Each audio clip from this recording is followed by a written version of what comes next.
Hello, everyone. Welcome to the Film for Fans podcast, the podcast from movie fans for movie fans. I am your host, Ryan Dunlevy, joined by the Cat Bomb Pop t-shirt, Rob Dunham. Love it. Yes. Cat riding a popsicle. What could be more patriotic? I agree. I love it. Nothing. Stuff. Nothing could be more patriotic. I submit. There is nothing.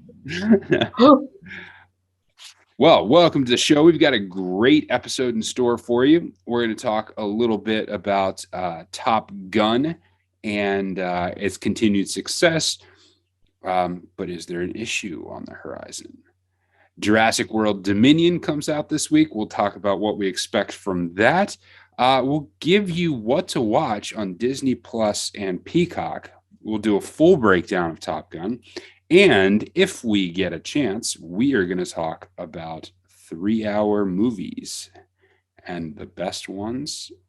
And should there be 3-hour movies? I don't know. We'll see if we got time for that one, but let's do it. All right, Rob. Let's start with the box office results. So for the box office, we have an interesting numbers here. And to nobody's surprise, Top Gun Maverick once again took home the top spot. The question always was, what type of drop-off would there be? And the answer is not that much. Not that much at all. So Top Gun Maverick had 90 million in its second week, which, if I'm remembering correctly, the closest another big movie came with 75 million. I think I have that figure. I think it was Batman, but I could be wrong on that front with the week 2 being 75 million. So 90 million for Batman to take the top spot. Doctor Strange stayed in number 2 at 9.2 million. Bob's Burgers in 3 at 4.6. The Bad Guys still hanging around at 3.3 million. And Downton Abbey at 3.2 million. Also of note here is one of the films we talked about last week, and that was, which I'm now blanking out on all of a sudden, Crimes of the Future came in at 1.1 million in its first week in the box office, which may be close to its last week in the box office with that kind of performance. Yeah. So, Rob, what'd you make of the results for Top Gun and anything else on the list? Well, Top Gun is pretty impressive that it only dropped by that much. I think I saw it's like somewhere in the 20 to 35% range, somewhere in there. Yeah. And most movies have been dropping like 50+ percent their second week. So to only drop that much is pretty significant. I believe I read that Korea has not even opened the movie yet, and that was one of the best countries for like the Mission Impossible movies. So they're expecting it to do a lot of money there. I think this movie appears to be well on track to break $1 billion worldwide. And I think domestically, it could. I could realistically see it threatening 500 million, if not more, because I think it's going to stay in the theater for a while, and I think people are going to continue to go see it. I think we'll break it down a little bit more since we both watched it, but I'm not surprised at the success that it's had. I think it's worthy of the reception it's received. Honestly, was a little surprised by it myself, pleasantly, and that doesn't happen super often when you go to the movies and you're expecting something and something else happens. Yeah. It's. I think what you see here is definitely the word of mouth effect. Everyone who went weekend one said, "Hey, this is an awesome movie," and so everyone who didn't get a chance to see it then was like, "Well, I'm going to make a point to go see it now," and this was not just a question of diehards seeing it and then everyone else gets around to it when they get the chance. This is one that I think everyone wants to see it. I think what told me this was going to do well in week 2 is that my mom texted me about this movie. And it's like, have you seen Top Gun? My mom saw the movie before I did. And my mom's like, I'll watch your baby if you and your wife want to go see this movie. And I'm like, if my mom is excited about Top Gun, this is going to do really, really well. I mean, my mom, who watches like Hallmark movies all the time, wanted to see Top Gun and loved it. You know, it's going to have a broad, wide-ranging appeal at that point. Yeah. So something. Go ahead. Go. No, you go. If you're going to talk about Top Gun more, go ahead, because I have something else to talk about. No, I was going to kind of move on a little bit too. Okay, so something that's not in the box office results that happened this week, which is amazing and hilarious and a little bit sad, is that Sony decided to re-release Morbius into the theater for some reason, because I guess they saw online that people were talking about Morbius and thought, well, people are excited about Morbius, but really people were just making fun of Morbius. Yes. So they released the movie in 1,000 theaters, and it made $82,000. Yes, that's like one person per theater. Yes, which is literally like 5 to 6 tickets per theater. Yeah. And that would be for all the shows in every theater. So, like, a person went to each of the shows in each theater. Yep. This is a classic case of a studio not understanding when people are making fun of them. I mean, they saw a bunch of online memes and decided, hey, people want to see this movie. No, people did see the movie and thought it was horrendous, and therefore just spend the whole time online making fun of it. And the fact that Sony was not aware of that, how exactly? I don't understand how anyone suggested this and how anyone agreed to do it after it was suggested. Yeah. But maybe they thought people would go see the movie ironically. Maybe. Because ironic money is just as good as, intentional money. I don't know. Yeah.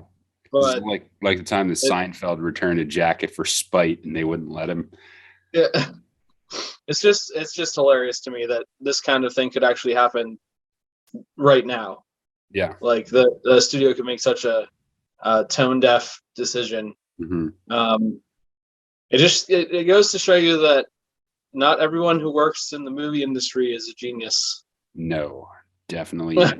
Definitely not. My thing on a different subject involves Crimes of the Future and the 1.1 million that it generated. And I have a theory, somewhat newly formed, that is not entirely original and not entirely, fully articulated yet. I'll spend just a minute or two on.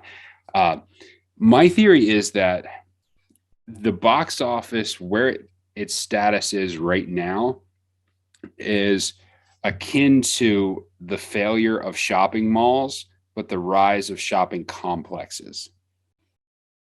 Now, I will explain what that means. Shopping malls are basically like destinations. I'm going to go there and then I'm going to browse and I'll go into whatever stores happen to interest me as I pass them. Whereas shopping centers are destination stores. You go there for a specific store and a specific place.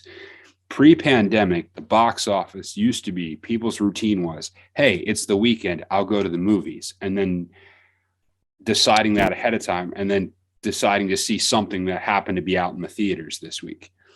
What I think the situation is now is post-pandemic, people no longer just like, well, I'm just going to go to the movies this weekend. Now they will only show up to the movies when there is a specific movie that they want to see, which is why the tentpole movies are doing really, really well, because people are like, oh, I want to go to the theaters to see that movie. And the lesser down ballot ones are not doing well because people are not just showing up and watching them because they happen to be in theaters. Yeah, I think that I see the merit in that thought and I agree with it. So that's my thought process on that. But we got a lot. Definitely interesting thing to flush out a little bit. Yeah, I'll have to keep thinking about that. Okay.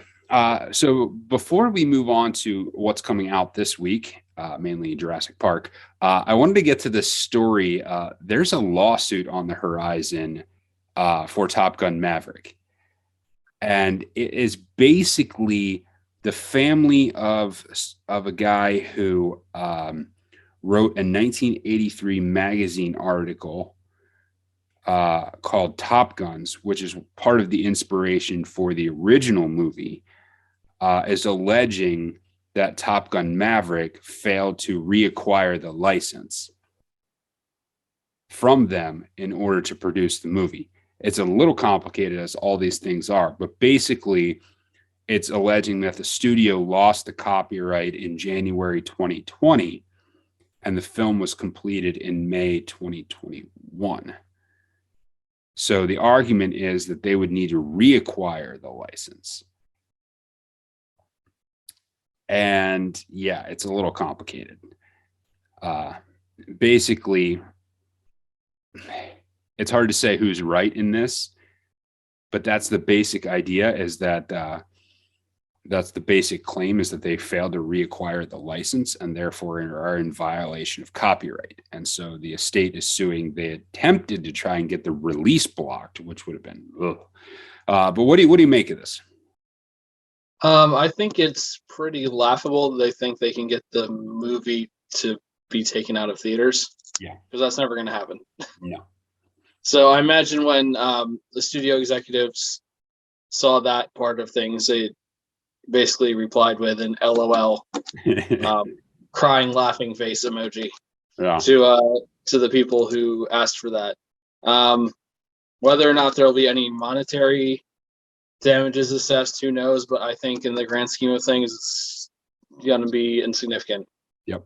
So I really don't think this is a huge deal. Yep. And I don't think it will become a huge deal. These agree. Things pretty much never do, even if there is solid evidence that something was taken. This is going to involve Paramount writing a check to this family for them to go away and then be done with it.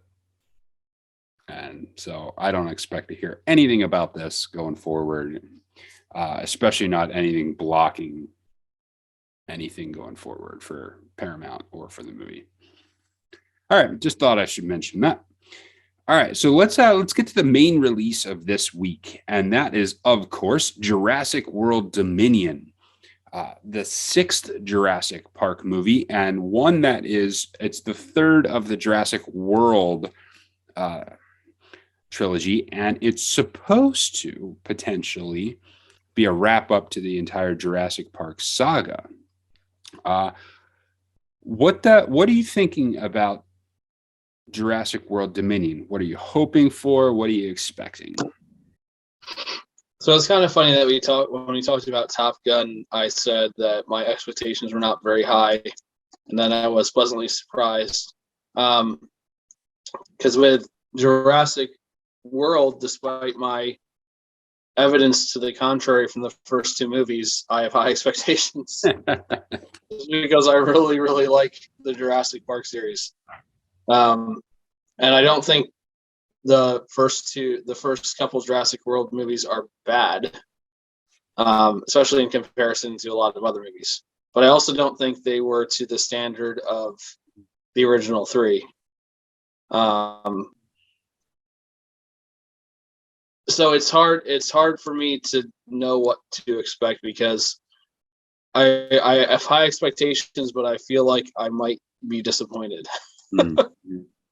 by it. So like, this is one that I want to see opening night. Like, I'm excited about this, to see what they do with combining the old cast and the new cast, to see where the storyline goes with that, to see, what's actually going to happen. Because when you see the trailers for a movie like this, you think you have it figured out, but really you've only seen about 3 or 4 minutes of the movie total, probably across 3 or 4 trailers, because a lot of the stuff is reused, a lot of the stuff is out of context, a lot of the stuff at times can be cut to intentionally mislead you on what's happening. So it looks like dinosaurs are getting loose and like invading the entire world. Yeah. So I think that's where this is going, but we'll just have to see. what happens, and I'm really intrigued by how they bring the characters from the original one back.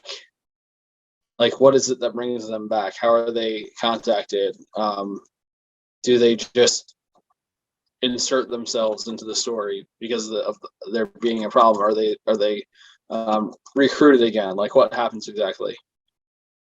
So I think there's a lot of potential for this to be a really interesting movie, especially if you went into the whole series from the beginning.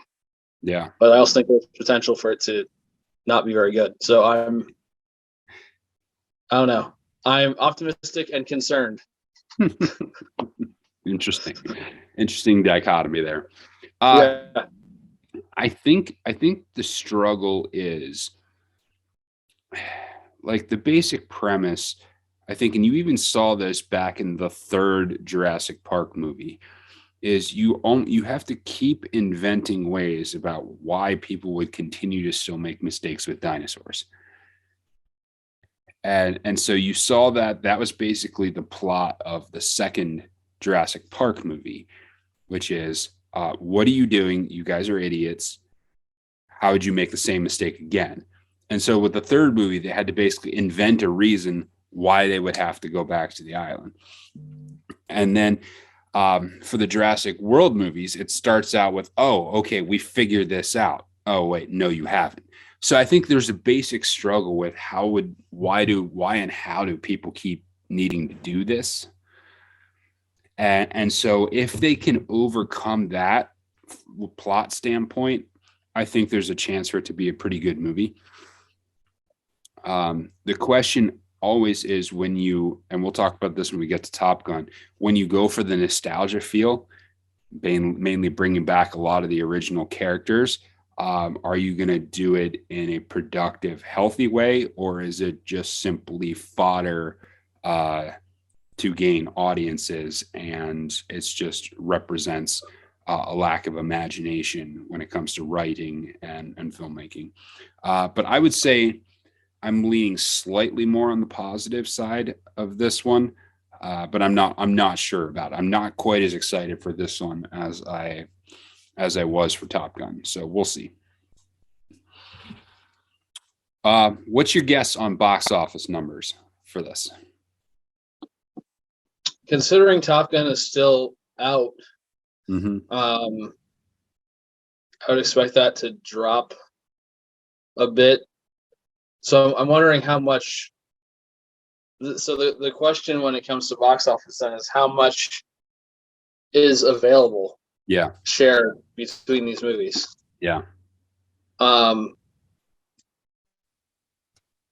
With the reception Top Gun got, it's hard to imagine that Jurassic World would make less than 100. I think, because I think there's a huge audience for it. And I know that a lot of people who went and saw Top Gun saw the trailer for Jurassic World also. And I know several people who I've talked to who are interested in going to see it now that they saw that. So I think there is some word of mouth feel that way to things. I guess if I had to guess, I would say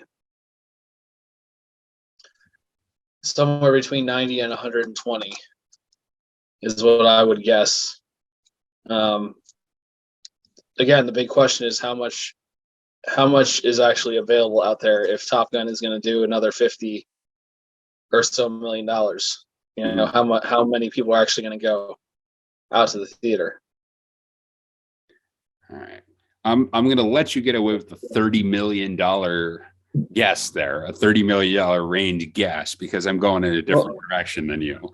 Well, it's all based around the $100 million mark. So yeah, I'm going 75 mil. I'm going 75 mil. I think it does decent, but I don't think it blows away the box office. I think Top Gun is still too popular and is going to draw too much of the audiences. And I'm looking at this as a case of, like we're saying with the tentpole theory, I don't think there's been enough space between Top Gun and Jurassic World for it to claim the entire box office audience. Therefore, I think it's going to hurt its box office opening release. And so you're only going to get the people who have already seen Top Gun Maverick. Because I think if it comes down to a choice between Top Gun Maverick and Jurassic World, I think if it comes down to who's going to the theater that day, if you haven't seen Top Gun, you're going to that. So that's my theory on this one. And so I'm going 75 mil for Jurassic World. Well, I'll just lock in 100 then, just to be fair. All right, fair enough. All right. Okay, so let's move on to our discussion. And for discussion purposes, we're going to talk about Top Gun Maverick. And we had to wait for Rob to see it for us to get our full breakdown in. I did also write a full review of it for filmforfans.com. If you have not had a chance to, you can go check that out. But we're going to get into a little bit of the discussion element of it. So let's first start off, as we normally do, with a spoiler-free quick take as to what we thought about the movie. How about it, Rob? So I would say that if I had to give a little synopsis of my thoughts on the movie, I would say that it was an artful outworking of trying to combine nostalgia with present day in a way that I have not really seen many movies do. Talked often about when you're making a sequel to a movie, especially with time removed, how do you reference it without it being like lame? And I think more than any movie I have seen, this one accomplishes that. Mm-hmm. The two big questions for me around this film were, was it going to be able to attract a new audience or just people who like the original? And would they be able to navigate, as you were talking about, would they be able to navigate what I'm calling the nostalgia aspect of it without completely relying on it? And on both those counts, I think this hit a home run. It's something that absolutely speaks to multiple generations. Everyone can enjoy this film. And they do tread the fine line of using the original film as a template or as backdrop, as preface, without getting so caught up in it needing to look exactly like how the previous film looked. They did just enough to remind you that this is a Top Gun movie, but we're able to craft a unique original story that stands out on its own. And I think that's incredibly difficult to do. And I was pleased that it did it. Okay, so let's get into the full breakdown. This is your spoiler alert. If you have not seen Top Gun Maverick, you can skip ahead to the next part. Look in the comments and it'll tell you how far to skip ahead, but we're going to get into some specifics. Okay, Rob, what were some things that stood out to you? What really worked for you about this movie? I think the first thing that jumped out to me, which I was not surprised by because I kind of went in expecting it, was just the really well done action sequences in the movie. I was very impressed by the air choreography, how things were shot, realizing that obviously Tom Cruise and these actors didn't actually fly these planes.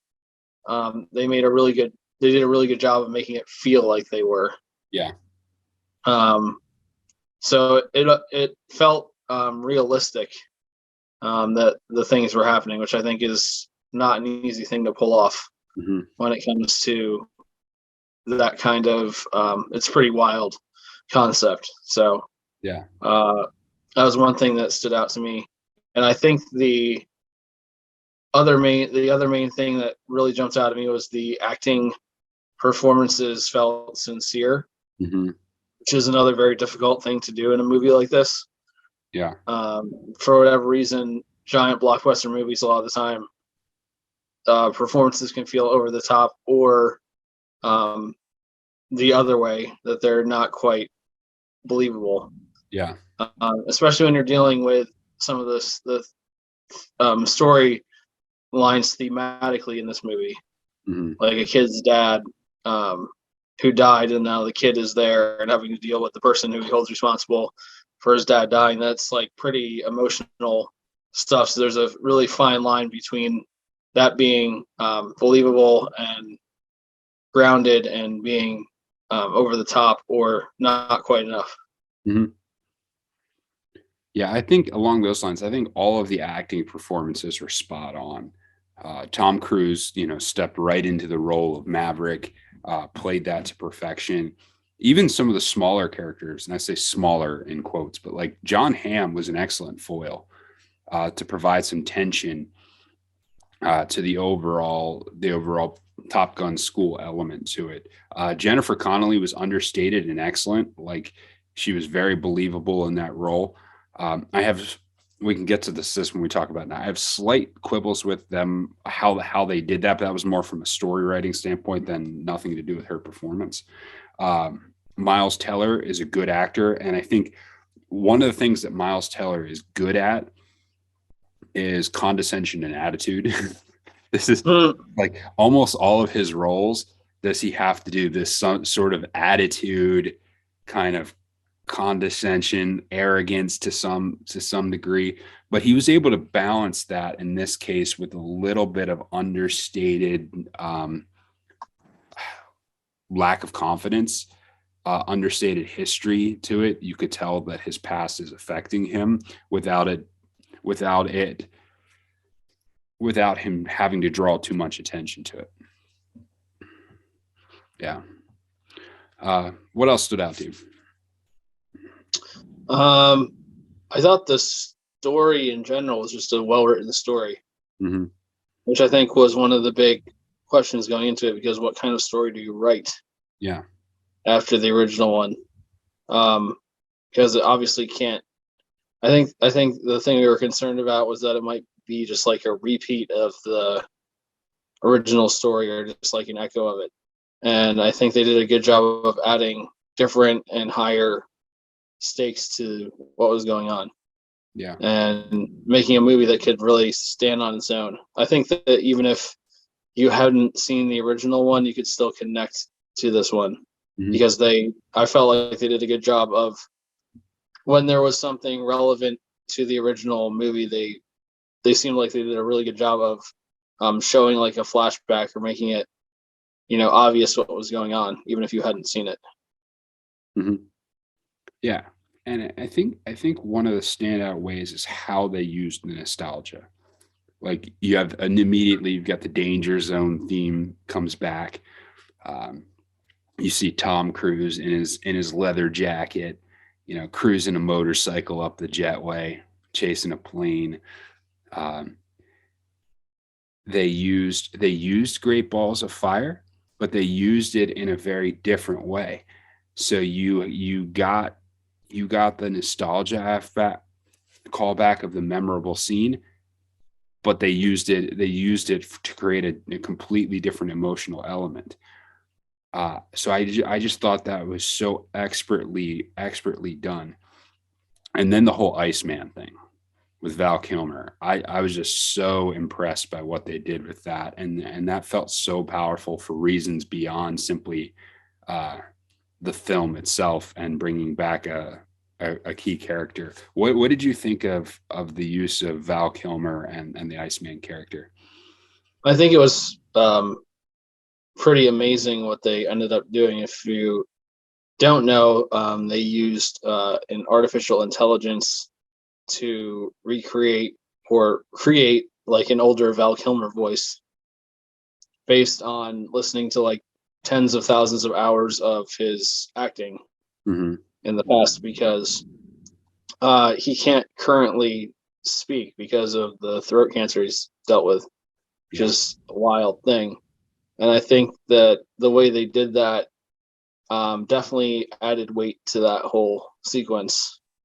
And it was it sounds silly to say it was good to hear his voice when it's not kind of not his voice, but it was. Yeah.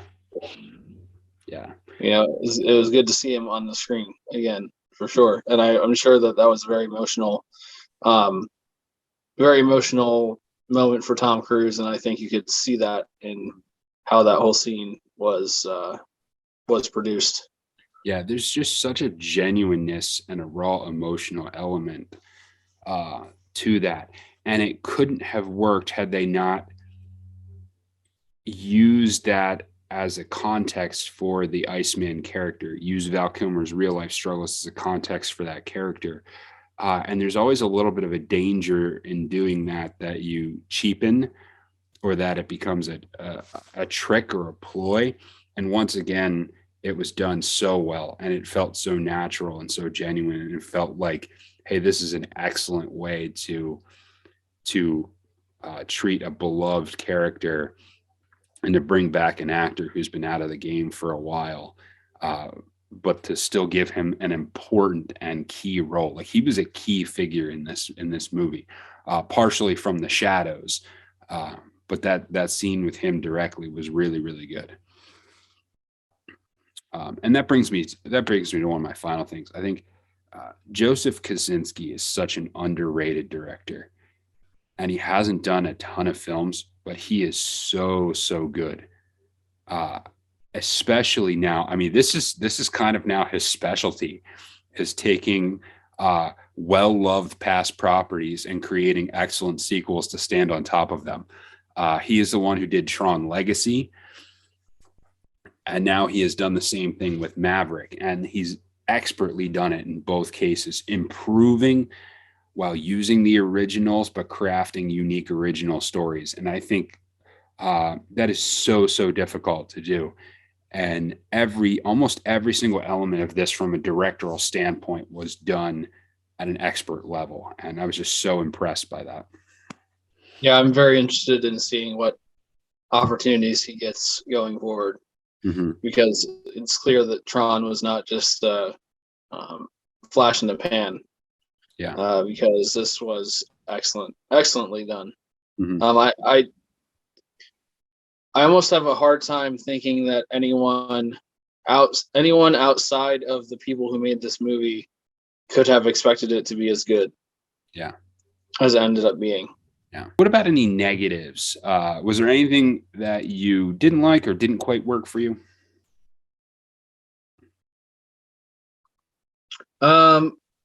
I think one of the things that's hard to do in a movie like this, and it seems like it's always put into a movie like this, and I think you might talk about this a little bit too, is just fitting like a love interest / love story angle into things. And in this movie, I felt like I understood like the nostalgic factor of it, but it did feel kind of maybe rushed or not really worked out super well. Like I feel like they wanted to have this big emotional payoff at the end when she showed up again, and it wasn't like this huge emotional moment. You know what I mean? Because I just didn't feel like there was a whole lot of background put into it, right, to make it feel that much weight behind it. Yeah, and this is on a couple of elements, but I think the biggest negative for this movie is missing background context. The movie takes place 35 years after the original, and they don't do, in my opinion, they don't do quite enough to fill in the missing pieces between the characters in the intervening time. They give you a decent update as to what Maverick's been up to for the last 30 some years, enough to be satisfied, as it were. But what they don't do is provide any context between him and the two main relationships in the film. And that's the one with Jennifer Connelly's character, and more importantly, the one with Teller's character. My biggest beef is basically the tension between Miles Teller and Maverick. One naturally assumes it's going to be over the death of his father, but they throw this other element in there of he pulled his papers from the academy. And partly you're like, I don't even know exactly what it means to pull someone's papers from the academy. And two, why is that? Why is that the reason he's upset at him and not the fact that he holds him responsible for his father? Like, that's a much more natural fit for the audience, given the context that we have. And they don't do anything to kind of provide you with what was the relationship between these two characters in the intervening years. Like, was Maverick a big part of his life? Was he not a big part of his life? Was he just a character who shows up every once in a while? Like, you just get no context to that whatsoever. And I think that you spend half the film wondering what the relationship is between them, and you know that it's tense, but you don't really have any context to it. And I think they could have fixed it even with a couple of lines. Like, there's a scene where Miles Teller is explaining to one of the other pilots why he doesn't like Maverick, and explains to him that, like, he pulled his papers from the academy, and like all you would have had to do was like add a couple lines of like, he was my father's wingman, and I looked at him as a father character, and he was always around, and I trusted him, and then he went and did this to me. Like, that would have almost been enough to correct some of that, but you barely get any of it. Yeah, I think there's just an assumption laid on the audience there, and I think when you do that as a writer, that's a little bit lazy and a little bit dangerous, because you don't know what people are going to put in the gap there. Yeah, because I feel like the audience was filling that tension gap with, oh, he doesn't like him because he blames him for the death of his father, and they make most of it to be about pulling his papers from the academy, which I thought was a little bit, didn't quite work. But overall, great film. Love it. Definitely think you should see it. Anything else? I also think the soundtrack with Hans Zimmer and Lady Gaga, of all people, Lady Gaga. Yes. was pretty impressive. And I think I really like the song that plays over the beginning of the movie and comes back a few times throughout the movie. It's called "You're Being Called Back to Top Gun." The instrumental thing with the bells that plays at the very end. I think it's a really good song. I think that it really fits. When it comes back around in the movie, it feels, and Hans Zimmer's just really good at this. It feels like it's a big deal. Like, it feels like when you hear it, you know something is going to happen. Like, it makes you feel an emotion. Yeah.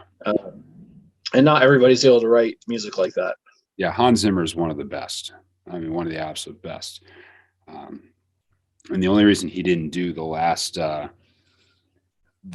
Christopher Nolan movie was because he agreed to do Dune, and so he spent his time on Dune instead of working with Tenet. But he's really, really good. Okay, well, that's our review of Top Gun Maverick, and let's move on to our watch list. And for our watch list, we're going to do what to watch on Disney Plus and Peacock. And I will take Peacock, Rob will do Disney Plus, and we'll give you 5 movies on the streaming services that we would recommend for you to watch if you're looking for something to stream this week. Rob, we'll start with you. Disney Plus, what do you got for us? What should we watch? So obviously on Disney Plus, there's a lot of family-friendly stuff. There's also some more adult-themed stuff, as they have started a new program that releases some of those things onto the service, like West Side Story and some other things. My main focus of what I saw when I looked over things is more family-oriented. And that's not to say there's not great stuff on there that's a little more mature themed, and certainly a lot of I also think a lot of the series are like movie production quality. So I think you should also check out a bunch of those series that they put out. But for the purposes of podcast, obviously we're just talking about movies. The first one I would say is Isle of Dogs, Wes Anderson's directed movie about dogs in Japan, on this island and their fight for survival after they've been cast out. And great, obviously, vocal cast to this movie, as you would expect. And I really like how Wes Anderson's animated stuff feels like Wes Anderson's live action stuff. It does. Because that's like not an easy thing, I don't think, to do. Mm, And I think it's just because of his style, probably his style in writing. That's why it comes out so strongly. mhm. Um, well, I like this movie. I love the dry humor. This and Fantastic Mr. Fox are both excellent animated movies. So Isle of Dogs, I would definitely check out. The next one I have on my list is National Treasure. Mm, Uh, mhm. and that one kind of jumped out to me because it reminded me of something I watched this week, which I'll talk about when we get there. But this is like, by no means is this a great movie, but it's such a fun movie to watch. Yeah, it's a good adventure. Nicolas Cage is fantastic as this character. And a lot of the stuff in it would have absolutely no possibility of ever happening. And most of it is not real. But the movie makes you feel like it's real, and it's great. And I love it. Yeah. Two that I have kind of combined here, if you have not seen some of the recent animated releases by Disney and Pixar, a couple on there, Luca and Encanto. Luca being Pixar movie, Encanto being a Disney Animation Studios movie. If you haven't had a chance to see either of those, I think they're both worth checking out. Both looking at what it really means to be a family from different perspectives. And they're both funny, and my kids love them. So your kids will probably like them if you have kids. So I recommend both of those. And the art style in both is really enjoyable to watch, and they're different. Both movies have a different art style to them. So I like to check out animation with different art styles. And obviously, Isle of Dogs is different than both of those. So it's cool to see that. And then the last one is one I watched a couple weeks ago, Chip and Dale Rescue Rangers, a new movie. John Mulaney and Andy Samberg are the voices of Chip and Dale. And this movie is just like a nostalgia flood because there are so many references to and appearances by characters in other movies. And I think they do a pretty good job of utilizing all of them and making it interesting and not just throwing them in there just because. Mhm. And it's obviously not the original show. It actually starts after the original show ended, explaining what happened basically with Chip and Dale, and why they're not friends anymore, and bringing them back together. And I certainly enjoyed that, and it was cool to see Chip and Dale back on the screen for another generation to check out.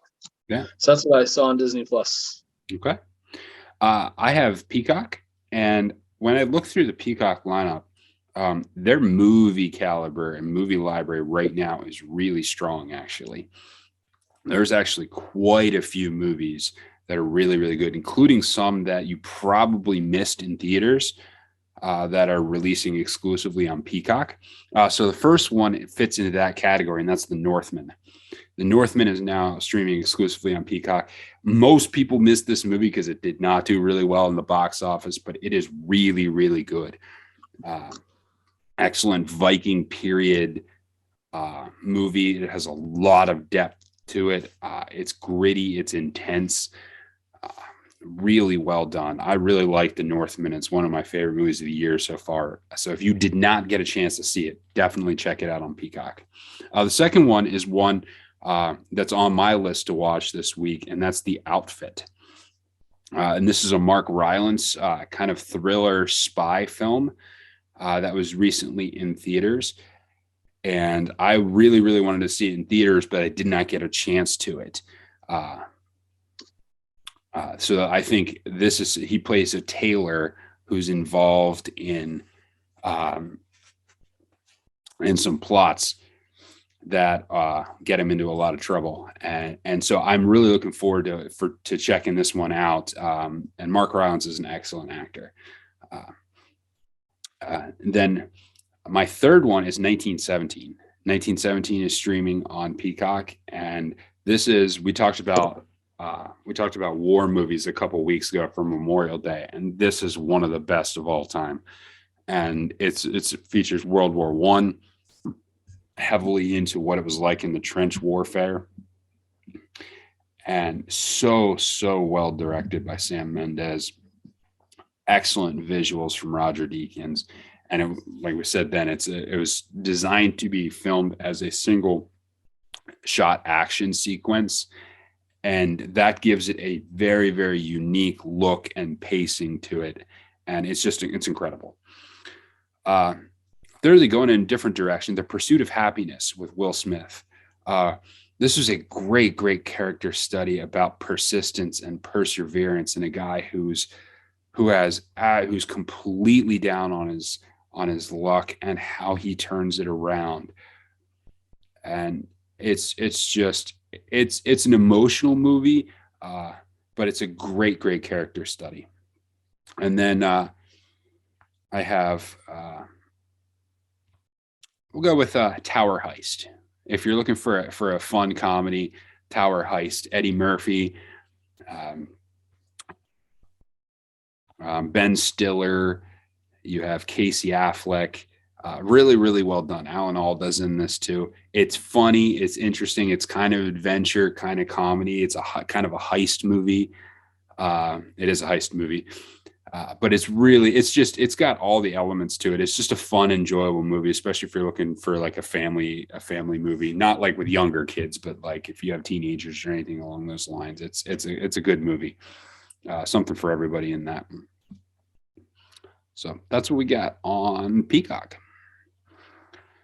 So now we'll quickly, because we got about 5 minutes or so. We'll go through what we watched last week. Rob, what'd you watch? So obviously I saw Top Gun. We talked about that. I also watched The Northman again, and I really like this movie too. So I will echo what Ryan said, that if you have an opportunity to, you should check it out. It's certainly not for everyone. If you're not into like intense, at times gory, just like raw kind of stuff, then you probably won't like it. Yeah. Very much. But if you're into that, if you're into drama, into good storytelling, then it's definitely for you. I also watched for the first time Uncharted last night with Tom Holland and Mark Wahlberg. And like I said earlier, that was the impetus for me to select National Treasure for my Disney Plus list, because it reminded me a lot of National Treasure. Okay. And I feel kind of the same about it, that it wasn't really that great of a movie, but it was still a lot of fun to watch. And I'm interested in seeing if they do more with these characters. Obviously, Tom Holland is not exactly what you think of when you think of that character. In the video games, he's much more big and older and just more of a tough guy than Tom Holland is. But I think he does an admirable job of filling the role and growing into it as the movie progresses. So I'm interested in seeing what they do going forward, because they certainly set up the possibility of there being other movies in the future with how they ended it and the scenes in and after the credits. Yeah. Excellent. For me, I rewatched No Time to Die, and I'm trying to assess where this film is going to rank in terms of Daniel Craig Bond movies for me.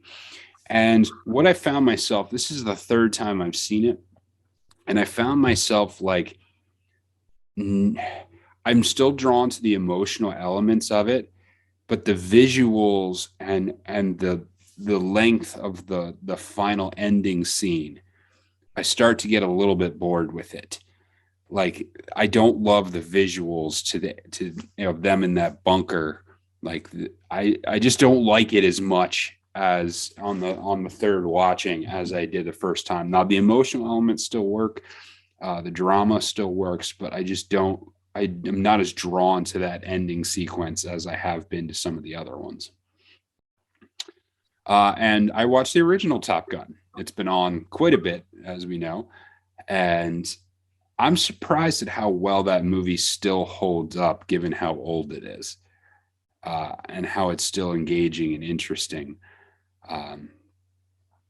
Yeah. I was compelled to watch the original again after seeing that one. But if you haven't seen it, go check it out. It's available in a lot of different places, and it's probably on TV right now.